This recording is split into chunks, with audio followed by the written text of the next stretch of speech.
how to add your digital documents and DigiLocker. First of all આપણે જાશું ડિગીલોકર download કરશું. જેને નહીં કર્યું હોય એ પ્લે સ્ટોર ઉપર ગૂગલ ઉપર જઈને ડિગીલોકર ડાઉનલોડ કરી શકે છે. પ્લે સ્ટોરમાં તમે જાશો તો તમે જોઈ શકો છો તમારા પ્લે સ્ટોરમાં અહીંયા ડિગીલોકર તમે નાખશો તો આવી જશે. આ રહ્યો. આ એપ આપણે ઇન્સ્ટોલ કરવાની છે. જેને ઓલરેડી ઇન્સ્ટોલ કરી લીધી હોય એને ઓપન કરવાની છે. ઓપન કરશો એટલે આ રીતનું તમારું પેજ આવી જશે. જેને નહીં ઇન્સ્ટોલ કરેલી હોય એ એનું સાઇન અપ કરી શકે છે. એ સાઇન અપ કરશે પછી ત્યાં તમે અગર જોઈ શકો તો આવી રીતે તમારા ઇશ્યુડ ડોક્યુમેન્ટ્સ આવી રીતે આવી જશે. ઓકે, બાકી યુ કેન ગો ઓન વેરીફેબલ ક્રિડેન્શિયલ્સ.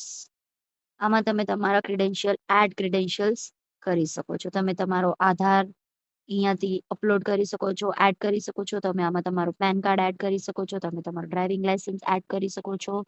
અને એજ્યુકેશન રિલેટેડ આપણે FRID આમાં એડ કરવાનું છે ડિગીલોકરમાં. તો એના માટે અહીંયા સર્ચ બારમાં જવાનું. સર્ચ બારમાં જઈને અહીંયા સર્ચ ફોર ડોક્યુમેન્ટ્સ અહીંયા ટાઈપ કરવાનું FRID વ્યૂ ઓલ FRID. આ બધી તમે તમારી ડિટેલ્સ નાખી શકો છો. આમાં તમે જોઈ શકો છો કે name, date of birth, gender, identity value. Identity value એટલે તમારો GR નંબર. તમને જે તમારા કોલેજના રિસિપ્ટમાં ફોર્મમાં જે તમારો GR નંબર હશે એ તમે તમારે અહીંયા નાખવાનું રહેશે. Select identity type. આઈડેન્ટિટી ટાઈપમાં તમે તમારું રજિસ્ટ્રેશન નંબર નાખી શકો છો. તમારી રજિસ્ટ્રેશન નંબર નાખી શકો છો.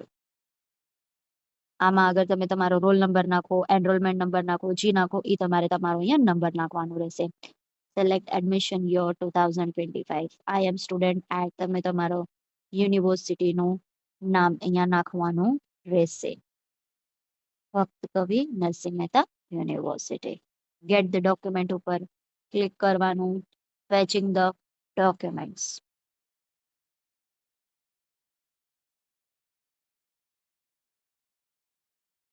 ઓકે, જુઓ આ તમે આપણું ડિગીલોકરનું અકાઉન્ટ, એમાં તમારા ઇશ્યુડ ડોક્યુમેન્ટ્સમાં FRID આવી ગયું છે.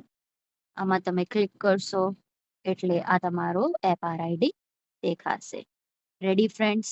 Thank you.